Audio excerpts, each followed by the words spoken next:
Just feel guilty about it. Yeah. Okay. All right. So we're on part 3 of and the last part of Tehilim 43. Okay. So usually I would like freak out about, oh, we gotta like, are we gonna land the plane? I feel like we last time, like we're at that point in the flight where like we broke through the cloud cover and like we can see the runway. And it's just a question of landing without crashing, okay, or without having the winds blow the plane upside down. So let's review what we did. And the goal this time is a goal that we have not done in a very long time, which is to understand every word and phrase in the perek. Okay, I think I'm confident enough that we can at least like shoot for that. Okay, so let's review what we did last. We'll first reread it because it's so short, and then I'll review the ideas from last time, and then we'll see where we go from there. Okay.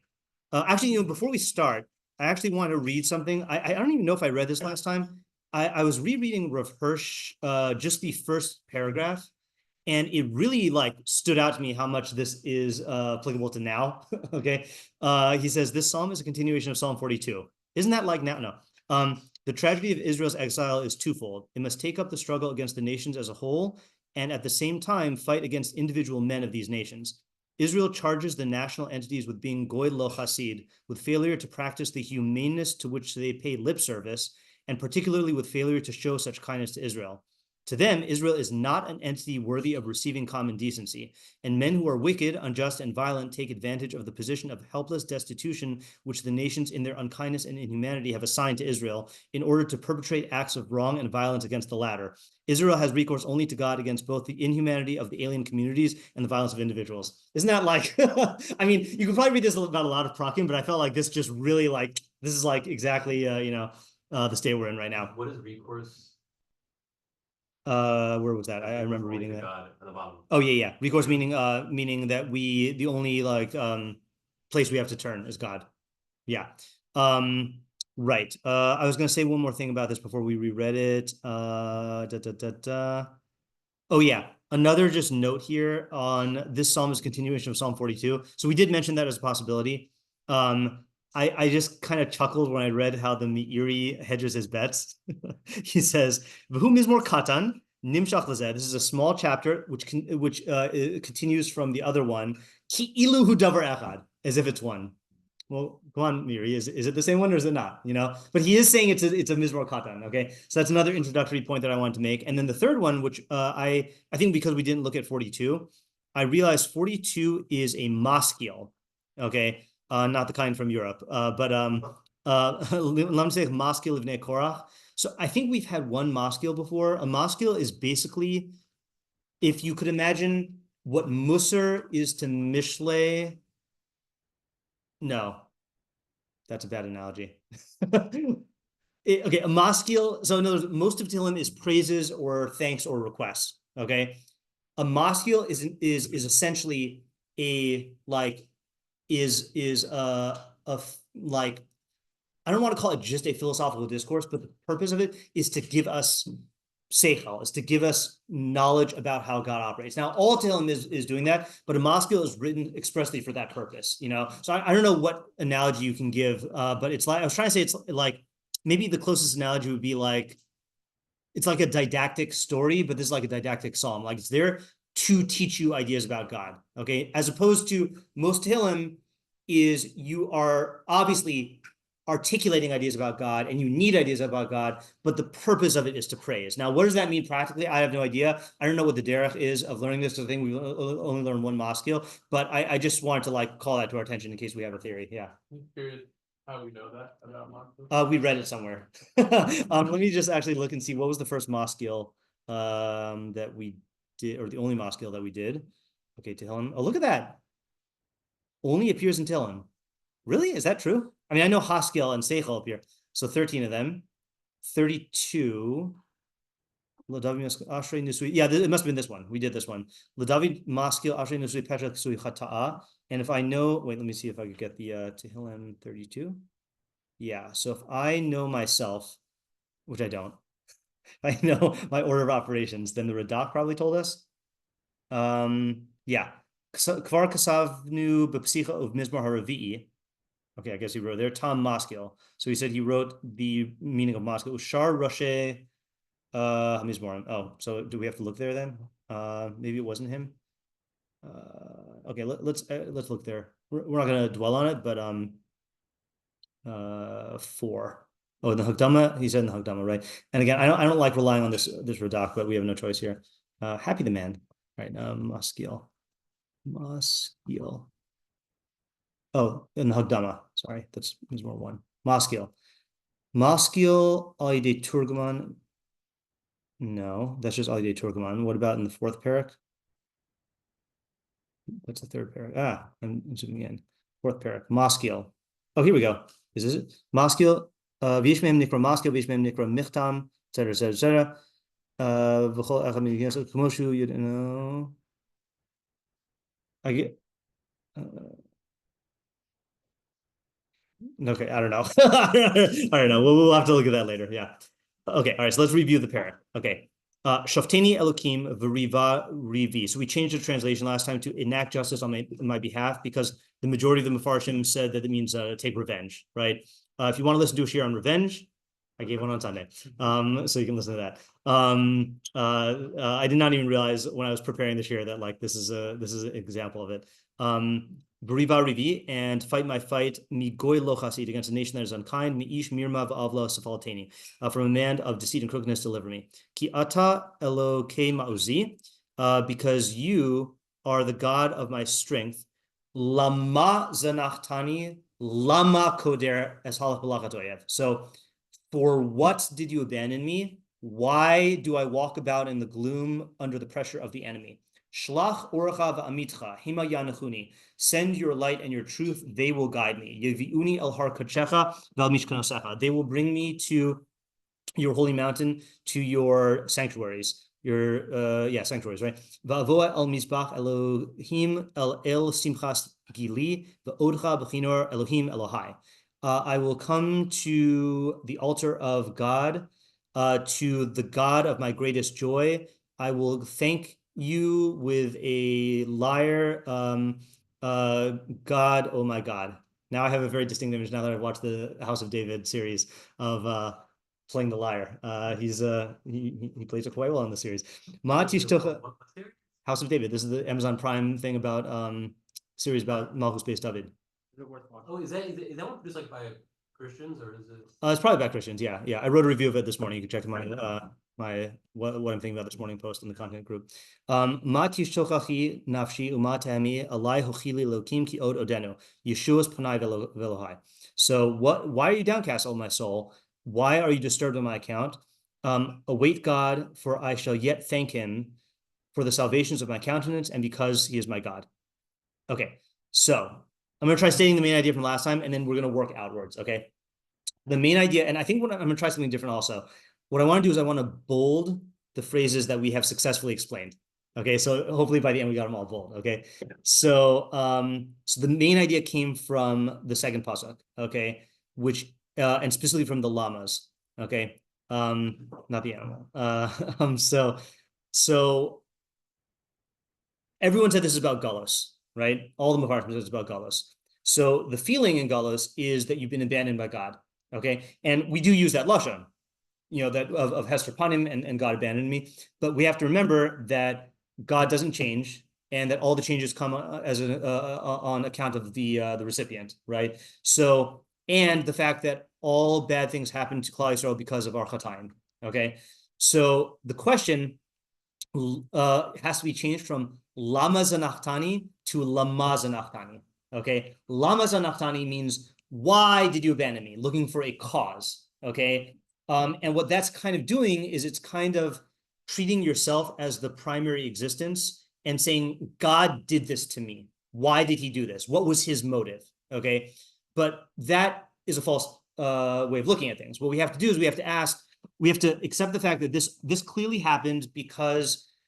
We know that ki ata elokei ma'uzi. We know you are the God of my strength, meaning that God is omnipotent, and throughout history, he has been the source of our strength. We have turned to him, he saved us, etc. So now that's not working. Question is, why not? So we have to look to ourselves, and the question has to be, lama, for what am I abandoned? Okay, meaning I need to look at my state of abandonment and then do something with that. As the Rav would say, like redeem my suffering or whatever in order to get myself out of that state and to get close to God. Okay. Skip over for a second. Lama koder es halech. I just want to go for the other part though. So now that's once he realizes shlach orcha v'amitcha. So what can he ask from God? He can ask from God to send his truth and his light and his truth, which has something to do with knowledge. We'll refine that, and they will guide me. Okay, and what's going to happen is this begins this journey. Actually, I won't bold this yet until we explain it satisfactorily. They will bring me to your holy mountain and to your sanctuaries. Okay, meaning who's the one who's moving right here? It's him. He's abandoned by God, but God's not coming to him. He's going back to God.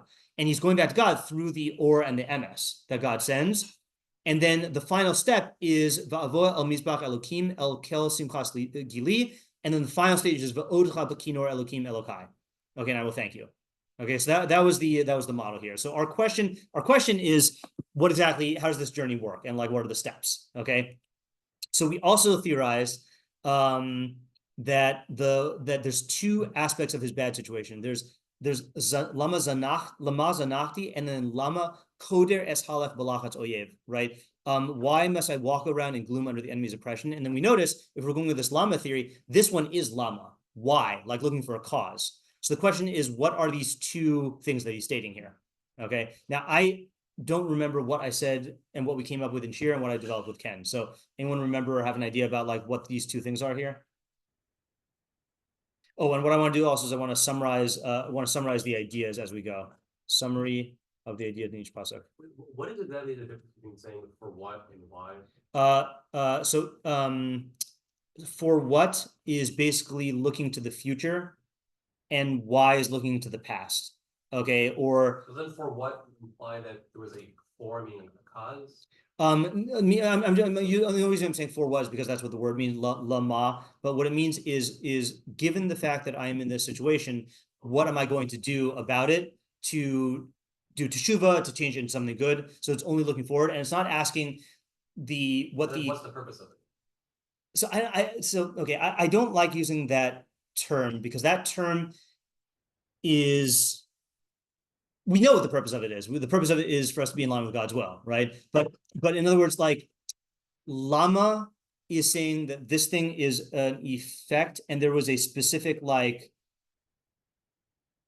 cause or message or plan that God was trying to like convey. And what we're acknowledging is we can't know that. All we can do is take what we are in and then utilize that to go forward for our perfection. So a purpose to me is just it might be an accurate term, but I think it obscures it. Yeah, Tamar? I don't know if this is a better, like another angle, but I think it's like, what is the situation ask of you? That's a good one. That's a good, I like that.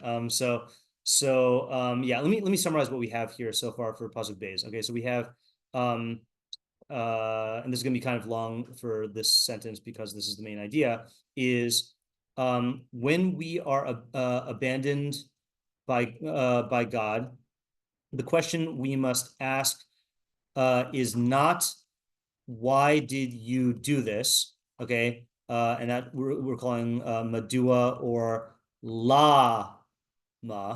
Okay, but rather what does this situation ask of us? And that is lama. You're saying like what's the call to action? Yeah, what is the call to action? Exactly. Yeah. Yeah, Isaiah, what you say? You're saying that's like a shot in this topic, or are you saying that is the idea in the topic? So it's difficult to tell because the Radak is the one who pointed this out. So I'm going to blame it on him. Okay. He pointed out, he didn't spell out the idea, but he pointed out, let's just read it again. Radak said, Harishon Rafe Umil Ra, Vahasheni Dagush Umil El. Okay. Right. So Lama and Lama. And then we went to Rav Hirsch, and Rav Hirsch is the one who said, he alluded to it here when he said, in our perek, when he said, why, for what purpose? But then he referred us to 22.1, and in 22.1 is where he made the distinction, saying,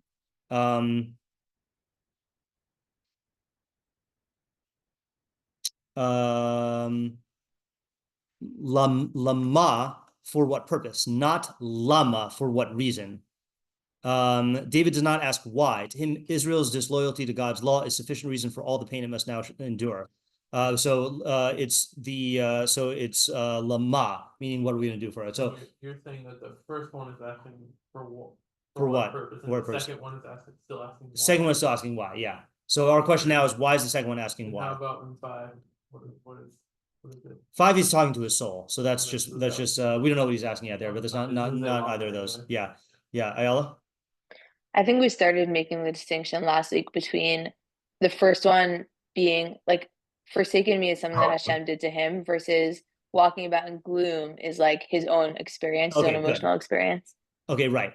So that is what we said. So in other words, we said that there's two things that happen, right? There's the external circumstances, which are a result of Hashem. Okay, I mean Hashem is involved in that.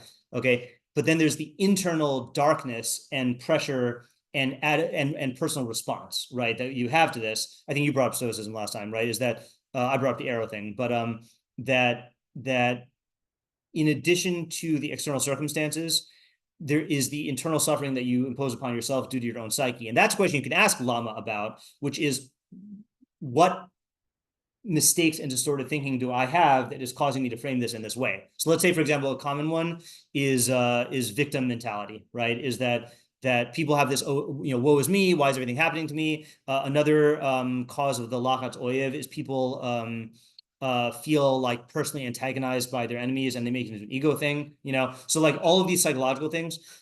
So let's see, paired with this is why this is lama do I walk about in gloom under the pressure of the enemy? Okay, meaning what internal psychological framework is causing me to add suffering to my external situation. Okay, so those are the two avenues of investigation you have to ask. You have to ask, how am I going to use this to do teshuvah? And then you're going to have to ask, what internal obstacles or distortions are inhibiting me and exacerbating my pain? Yeah. Why doesn't it make sense to ask for what reason is he in that state for the second half? Why why does each question go with right? Yeah, or you want to say? Yeah, I mean, because you can only ask for what to God, I would think. You can't ask for what to yourself. But the second lama is a question on the self, right? Why am I viewing this as gloom? Yeah, I mean, I don't think there's a need to say that you can't ask it of yourself. Meaning, you can use your psychological suffering to as a stepping stone to go forward. But I think it's that you can ask what the causes are within your psyche. Right. Interesting. I guess it's in the second half, or second last part of the question. Yeah. It's it's under his control in a way where God did put him in the situation that is causing this to come about. Yeah. But he's in control. This is implicitly is recognition that he is Exactly. in control of that situation. Yeah. And by the way, let me just I forgot to say this big move that Ken and I made, which is that he answers the first question in Psukim 3, 4, and 4, and he answers the second question in 5. Okay, meaning that the psychological question, that's when he turns himself and says, "Why are you downcast, O my soul?" That's where he's referring to that. So I think that works out neatly. Yeah, Moshe. So what then would it mean to not walk in gloom or walk happily under the enemy's oppression? I'm not to say that's the gloom is a psychological pressure. Right. I can show you. Tehilim 23. Even when I walk in the valley of the shadow of death, I do not fear harm, for you are with me. Your rod and your staff, they comfort me. You set before me a table opposite my tormentors. You anoint my head with oil. So whatever ideas we said about that, you can be in a situation where people are pursuing you and the enemies are surrounding you and you are not affected by that, Or what do we say in Hollow, the puzzle I'm always trying to remember to quote that I can never remember in chapter 118. Sabuni gam sabuni b'shem Hashem ki amilam sabuni chid vordim de'achu keish. Well, there's I get two of them, but I can't get the last one. B'shem Hashem. Hold on. Ki amilam. Yeah, what's that? The first half that I can never get. Kol goyim sabuni. B'shem Hashem ki amilam, sabuni gam sabuni b'shem Hashem ki amilam, sabuni de'achu again, maybe it's just the b'shem Hashem ki amilam, right? In other words, you got all the enemies surrounding you, and with the Hashem, then you prevail. Now, I'm not answering your question fully, but I'm saying like that there are other mizmorim that deal with that. You know, yeah. Okay. So, oh, I forgot to include here.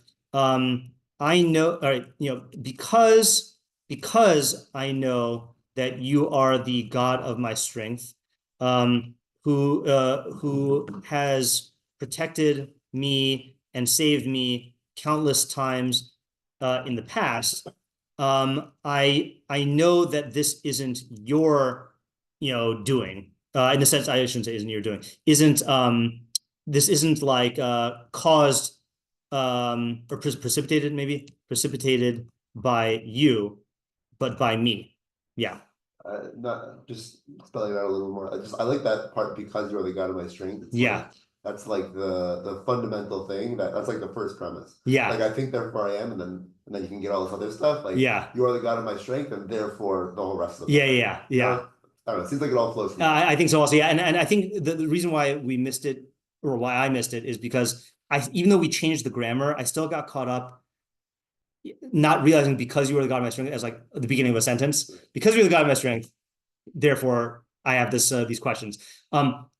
Just as a sidebar, I just have to call out all Jews for a second. No, no, I was just noticing I don't know how many people saw the thing that Trump posted on Truth Social about like, you know, like the threat to Hamas or whatever, you know.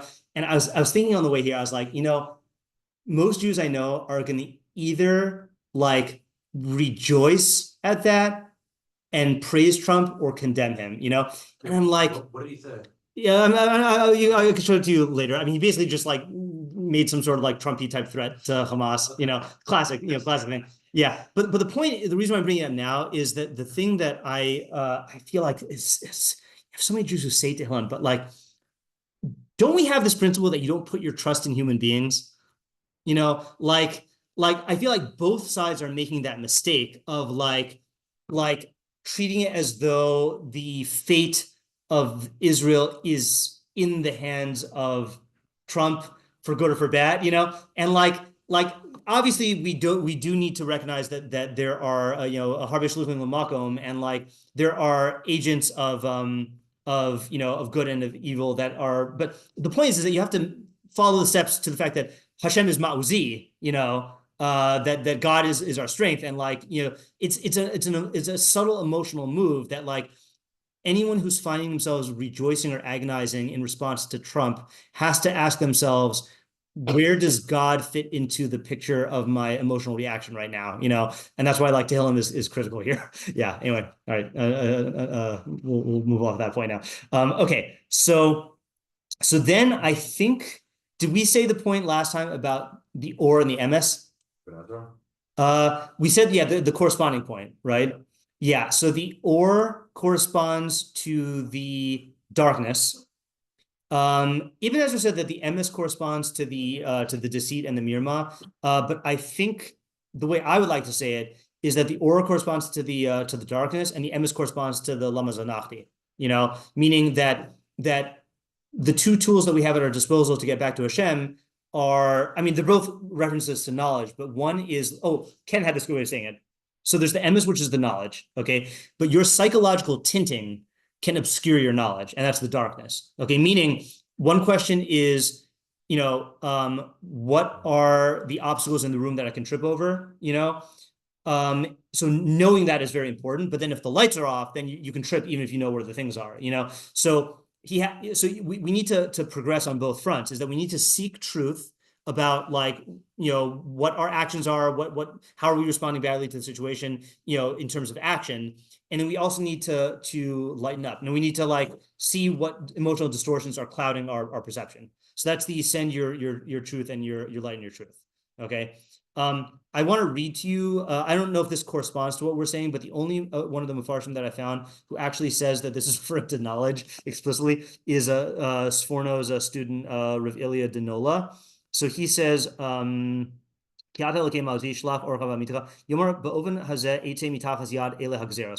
is how I'm going to get out of these decrees. When you send your light, which is intelligence and study. Is your truth. That dispute or disagreements do not abound in Israel. Rak kol sichlam lahoti emes lamito, but all of their minds are directed to draw forth the truth. Now, I don't know what he means by that, and I don't know why he's putting it in terms of kol Yisrael, but this footnote directs us to. Footnote directs us to Sforno on Yeshayahu 27:1. So I'm going to read it. I don't know if we get anything out of this, but Sforno on 27:1 says 27:1. In Yeshayahu says, "Bayomahu yivkod Hashem b'charbo hakasha v'hagadola v'hachazaka al levyasan nachash bariach al levyasan nachash al kalason v'harag esatanin asher bayam." I did not get all those words. On that day, with his hard and great strong sword, Hashem will punish Leviathan with the fleeing serpent, and Leviathan the tortuous serpent, and he will slay the dragon that is in the sea. Okay, so Sforno, classic Sforno, says. The itav shel nachash lahasig mosros. So this is the nachash has this tendency to seek excesses. Okay, and we know what the nachash is according to Sforno, the Yetzer Hara, right? Hamonea hasagas emes, which prevents us from getting the truth. And then he says here, I think this is what the footnote was referring to. Oh no, ad block. The al levyasan nachash kalason hanitzuach b'machlokes, who is victorious in machlokes. I don't know what this means, but let's look at this footnote here. Again, this might not help us here.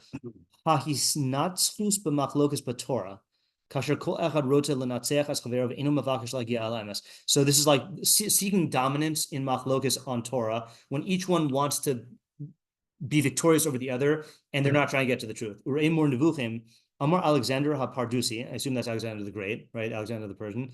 Ki sibos hamachlokes b'inyanim shalosh. I've never seen anyone quote Alexander, right? Or is this Alexander Aphrodisias? Probably I don't know. That would make more sense if he's quoting Alexander Aphrodisias, right? Hold on a second.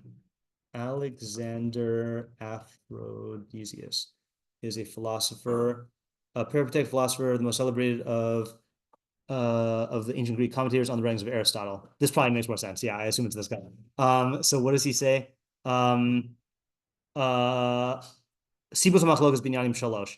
There are three causes of machlokas in inyanim. Echad mehem avas harishus v'hanitzuach. One is the desire for dominance and victory. Hamonim ha'adam hazagas emes kfi mashehu. Oh, he doesn't quote the other two. Oh no. Okay, but in other words, so I guess the Rabbi Moshe Kravitz, who's the editor of this Sforno thing, is saying that that this is one of the causes of our bad situation. One is we are lacking in seichel and iyun, which he's calling light, and the other is emes, which he seems to be saying is a dedication to emes. Instead, we're caught up in politics, ego, who's winning, who's losing, and that's preventing us. So that's a different approach than what we have, but I just want to throw it out there as something else that someone said. Okay, so I think we have pasuk 2. Okay, and then the first half of pasuk 3. Okay, so now we got to get to the journey here. Now I want to point out another observation. Okay, and this, I think that we're into new territory here. So they're going to bring us to the Har Kachaga and Mishkan HaSagas. So we have to figure out what that means. But then we did not notice this. Okay, Yanechuni Yiviuni. They will lead, they will bring. But then the Avoa El Mizbach Elokim. I will come to the Mizbeach. So what's the imagery here? They bring you up to the Har Kachaga or the Mishkan, and then you walk in, and then you give, I assume you're giving korbanos on the Mizbeach, even though it doesn't say that, and then you're giving hodah, right? So the question is what are those two steps there? You're not coming with the truth. What was that? You're not coming with the truth and light, the altar of God. Right, yeah. Well, right, meaning they get you to the mikdash, Yeah, but they yeah. stop at the door. I mean, they don't go to the Mizbeach. or they come with you to the Mizbeach. You know, they lead you there, and then, yeah, and then you know, I mean, look, in order to give Hodah, you know, you got to get some truth there. You know, yeah. So that's a question. I do have another answer, by the way, for what's with this Kel Simchas Libi, you know, to the God of my greatest joy. So I don't know if this is the answer, but it is a point, which is that I think this is the polar opposite of the gloom of the enemy. Okay. Meaning, or the gloom of Galus, is that he's in this state in Galus where it is totally bad. And what he's doing is he's envisioning a time when I will, when he's saying, when I will frame God as the God of my greatest joy. It almost reminds me of, it's like the opposite of what we do at weddings, right? Is that at weddings, you have a thing that you relate to as the greatest joy, and you have to artificially remind yourself of Im eshkach es Yerushalayim, Im la'al es Yerushalayim aroshim chasi, that like, no, I can't be this happy because things are lacking. This is like the reverse way, where you're in the depths of Galus, and you have to be able to envision yourself relating to God as being the cause of your supreme happiness. You know, that there will be this state where you can have that. And I'm not saying this from a psychological like authority perspective, like, but it seems to be that when people are in a state of depression, one of the things that they're unable to do is to envision themselves ever being happy again. You know, like they cannot conceive of themselves being happy. And I think, like, to me, intuitively, I'm saying this seems like this is part of the process here, that he is in Galus, but he's saying, I will get to a state where I will thank God as the God of my greatest joy. Yeah, Isaiah? Maybe like what I'm saying about leading. Yeah. Is that in terms of getting to the end of Galus, like two things. One is that the knowledge and MS are going to be the things that people will use in order to bring about the end of Galus. Yeah. So in that way, they're going to lead. Okay, that's good. That's good shot. People. Yeah. And then also that, like, those times, like the end of Galus will be a time when those things are like the end time will be characterized by knowledge. Okay, I can accept that. I think that's good. Yeah. Hold on, I was gonna say one more point there. Oh yeah, another observation that Ken and I had. This is not a parish of the pasuk, but just another thing that one thing you see from here is that there are stages. Okay, I think that there is a model of Mashiach that a lot of Jews have, right? That like you're in Galus, and then one day you just hear the shofar, and you're like, ah, and then you just fly off to Israel. What was that? Yeah, you roll, right? Yeah, right. Or so I think that's like what I call like the magical view of Mashiach that people have. And we know from like look, there are people who believe that, and like learn their sources. Okay, but I'm familiar with the Rambam's model of Mashiach, which is a long, arduous, natural process. That essentially a political development / revolution / war / national development / maturation. It's a long process to get there, and that's part of this. And if you have these expectations of the magical salvation, it's going to inhibit your ability to do this, because you're going to just be expecting God to like just step in and do all the work for you. And that's the whole. This is contrary to that point. Like the whole way we're learning this is no. We are abandoned in Galus, and we have to find our way back to God. Ein Yisrael Nigalan Ella b'tshuva, not Ein Yisrael Nigalan Ella God swooping down and like picking you up and like flying you to Israel. Like it's just like it's such a there are certain ideas that are false, and then there's certain ideas that are like antithetical to the truth. And like I feel like if you have this model of you are a completely passive being in Mashiach, and like God will just do everything for you, I just think that inhibits Mashiach. So anyway, that was another that's not an explanation though. So you're saying that like after you remove the gloom and then the enemy's oppression, you will then receive the light and truth? No, I'm actually not saying an order to this, and I'm going to give a little interpretation here that I don't know if this is a good interpretation, but like we said that there's the external, dealing with the external and the tshuva, and then there's the internal gloom. But then the order is reversed. Is shlach orcha v'amitcha, is send your light and your truth. So I want to say what that means is that the order doesn't matter, or not that it doesn't matter, but that there's no set order. You know, like it's a concomitant process. Like it occurs at the same, you know, together. Like, you know, because just to spell it out, I don't think you can do full tshuva or seek knowledge if you have psychological obstacles. But you also can't just remove your psychological obstacles without knowledge of truth. So like you have to work on both fronts. Yeah. Yeah. Sorry, I'm gonna cover this already, but is your holy mountain in Jerusalem? Or yeah, I think so. And then your dwellings are.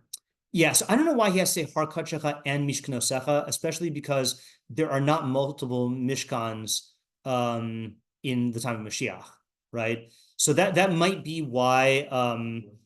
What was it? The Targum, yeah, that might be why the Targum, which by the way, I noticed that my Targum is different than your Targum. Oh, you don't have a Targum. Of course, it's different. The Targum. You put the Targum on here, right? Oh, yeah, I did. Sorry, it's different than the Torah Chaim Targum. I think, unless maybe I just missed something. Hold on, just a second here.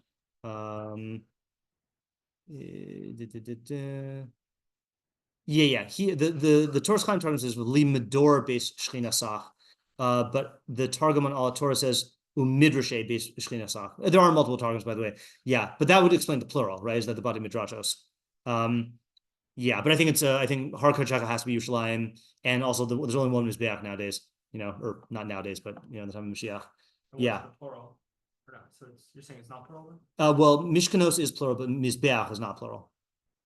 But then what's your dwelling? So as I'm saying is like the closest I have here is the Targum, which says it's your Bate Midrashos, you know, which is where the Shechina is, yeah. Or you could say shuls also. Like I was reading over a thing on Tetzaveh about the whole idea about like shuls, like Mikdash Ma'at or whatever, you know, like you could say other places where God dwells, you know, wherever there's 10 Jews, you know, whether there's 5 Jews, whether there's 3 Jews, wherever there's 2, 1, you know, yeah.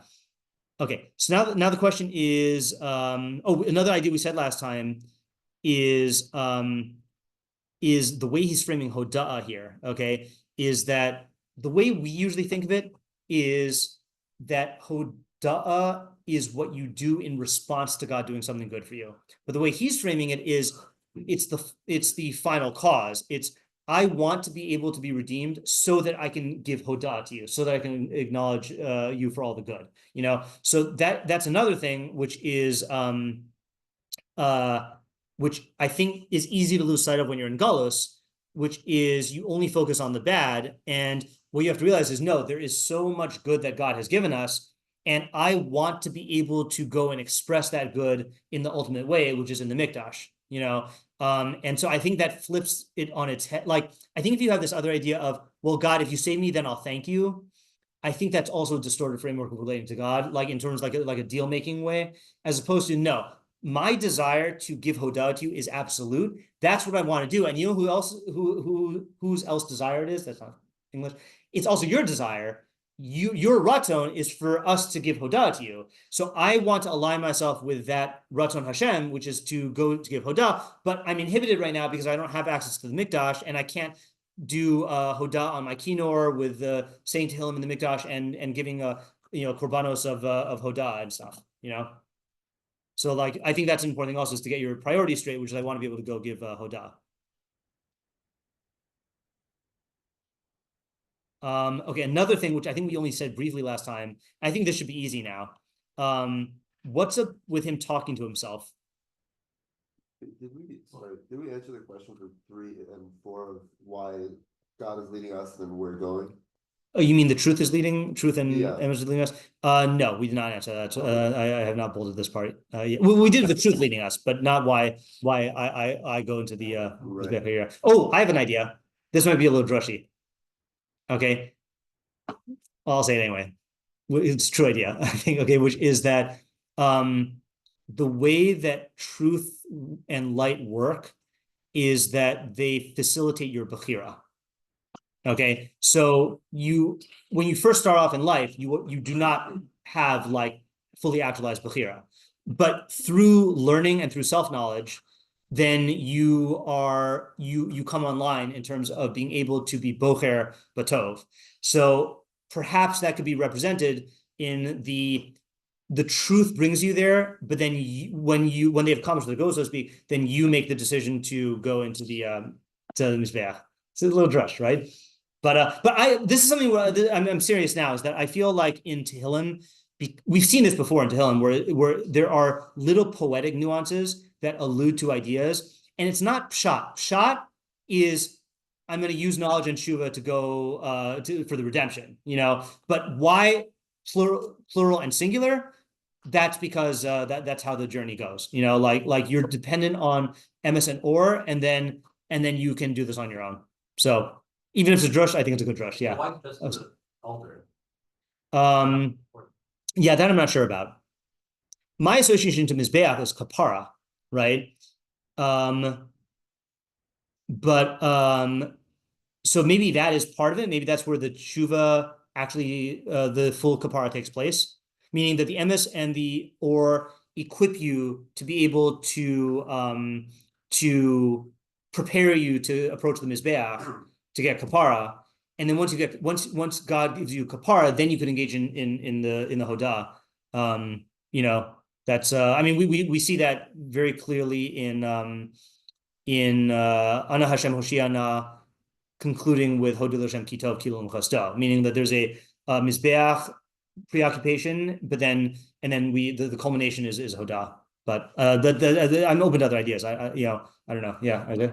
Yeah, I think what I was thinking is pretty similar to what you were just saying. Is that like during the Galus, like he's like through the transition, he's like gotten to see the light and use that to end that time and come to now they're in Israel, and it's possible to really actualize the light that you've been given and like bring korbanos and praise Hashem, like, and just be able to focus on that and be able to praise Hashem through like joy also. Yeah. Also, a nice little poetic touch here is the Elokai comes at the end. You've got Elokei, Elokim, Kel, but then when he reaches the culmination, then it's my God. Then he has his relationship with God again. Which was broken in the Zanachti. And the final word, yeah. Yeah. Oh, yeah, and the final word also. Right. Yeah. Okay. So what's with the talking to yourself? What exactly is he doing? Because I would have thought that after the light. Well, so that is right. Right. So that is what I'm saying, is that what Ken and I theorize is that if you want to recolor code it, so you've got like this. You've got the hold on, Zanachti. Okay, so let's see. We're gonna do this in blue, and then this in yellow, and then this in blue, and then this in yellow. Okay, meaning great. No, this is not a political statement. These are just highlight colors. The blue is referring to your external circumstances and the knowledge that you need to do tshuva. And then the yellow is referring to the inner work of the gloom and the self-talk that you're going to need in order to be able to like get to this state at the end. So it's just divvying it up that way. But an MS and or are, do we say that or was? Oh yeah, you're right. We did say yeah. I guess I'm kind of hedging my bets on whether the emes and or are part of that process or whether they're talking about the enemy there. Yeah. I guess I can see why Elia de Nולה puts all of this in terms of the knowledge. I actually think I like that better, meaning that the knowledge is all part of the quest for tshuva and like that whole thing, and then the working on the gloom and the self-talk is another track. I think that works better. But even then, shouldn't that still come before coming from Mizbeach? Shouldn't you first get? I think it does. Yeah, I think it does. But so here's the thing. Oh no, I got it now. Hold on a second. I got another idea, which is that he has to lay out the whole trajectory, and then we got to go back to our original pivot point, which is that at the end now he has to like talk himself into like actually like doing it. Yeah. Yeah, basically saying that. Yeah. Adding more than just like, hey, just because he's saying send your light and send your truth, it's not like it's actually happened. He's Right. Like this will happen, and after he knows, okay, this is what I want God to do, and this is what I hope happens. Yeah. Now he goes back to himself and he's like, okay, hold on, I just asked for all this stuff. Why am I still downtrodden? Yeah. So now it's like, let me check myself. Okay, yeah, because I that's a know. good way to say it. Yeah, I like that. Yeah, so it's actually you're explaining why it's a good order, which is in light of all of this, the way it's supposed to go. Now he can talk to himself and get himself out of It's the like I situation. have a plan. Yeah, Now I don't need to be sad because I'm right. Yeah, that's good. guess I like really that. In light of this. Exactly. Yeah. Moshe? I was gonna say similar to John, but specifically, he's talking to himself or his soul psyche in terms of what his trajectory is, as defined by his previous tefillah. And then once he makes that a reality, or reminds himself of that, then these feelings will start to dissipate because he can orient himself. Right. That's good. Yeah. And I think the talking to yourself is that you have a mind and you have a psyche, like and you can talk to your psyche with your mind, especially if you hold by IFS, but like that is how you have to do it. Is you can't get trapped in your psyche. In other words, you could even say that like in the first half he is trapped in his psyche, but then the more he thinks about this and gains this perspective, he can now say, okay, well, there's how I'm feeling as a result of Galus, but then there's the truth that I know, and now I can like give myself a pep talk to be able to like get out of that. Do you think we can also say that the tishtochachi is going on the psychological, and then the tehmi, if you learn tehmi as confusion, that's also referring to the knowledge? I'm just trying to see another place for the dichotomy. I don't know if you have to say that, but it seems like a pair, right? Like there's two, right? And you've got the pair of, see this, I do like the, Zanakti and Koder, Orcha, Amitcha, Tishtochachi, and Tehemi. That would be nice if we had that. It's not essential though. Yeah. Can we get something for the end? Hochili lelukim ki od odenu. Well, having everything in future tense at least still makes sense. Yeah, I think that works. Say what everyone else said. Yeah. What do you mean? We are going to be doing this. Remind us. Right. We are going to do this. Yeah. I shall yet think. Exactly. Yeah. I think that pairs with the idea I was saying with the when you're depressed and you can't see any future. So I think reassuring himself, no, this is coming. I will be thanking God. That itself helps you to hope to God for this. Yeah. The way he's talking is for the salvations of my countenance. He's talking like it's already happened in some sense. Like it's already like await God for I shall yet think. Like he's saying it will happen, but he's in some ways it's like it's reflexive in a way that like it's like it's guaranteed that it's going to happen. And then some I don't know, like when you talk to yourself saying it's going to happen, it's almost like it already did happen. Right. Yeah, it's like that. What do they call the prophetic past tense, right? Where like the Nevi'im will talk about future events using the past tense because for them it's so certain that it's as if it already happened. Yeah, right. Like the one problem is just why he says he is my God, because it sounded that way before. It sounded like that was supposed to be the culmination of coming to the Mizbeah. Yeah. So to a certain extent, I'm not excusing myself here, but I pointed this out to Oren on Friday night that we really can't fully understand that unless we do the previous perek. Because check this out, okay? In the previous perek, he says, Vav, ma tishtachachi nafshi vatehemi alai hochili lilakim ki odo denu Yeshua's panav. Period. New sentence. Elokai alai nafshi tishtochach. Okay, so it's very similar, but it is broken up differently. Okay. Then later on, he says, at the end, Matish tochachi nafshi umatahami alai hochili elokim ki odo denu Yeshua's panai velokai. So like I feel like the reason why we didn't find any from talking about it in our perek is they probably all talk about it in this other perek. So I'm kind of comfortable for our purposes in this perek not fully explaining that last part because I feel like how can we understand the third instance of it until we understand the other two? So I mean I want to get some idea of it if we can, but not like the every single detail here. You notice I have not focused on the first pasuk. I think it's just because we know Galus is bad. The main question we had on the first pasuk was why frame our enemy in this way of goy lo chasid and ish mirma. You've got the simplest interpretation is individual people who are men of deceit. There are other Mepharshim who said that it's talking about a nation that is deceitful, but like why focus on that here? Why focus on the vengeance? And another thing that's very interesting here is only in the first pasuk does he ask God to defeat his enemies. Actually that works out, right?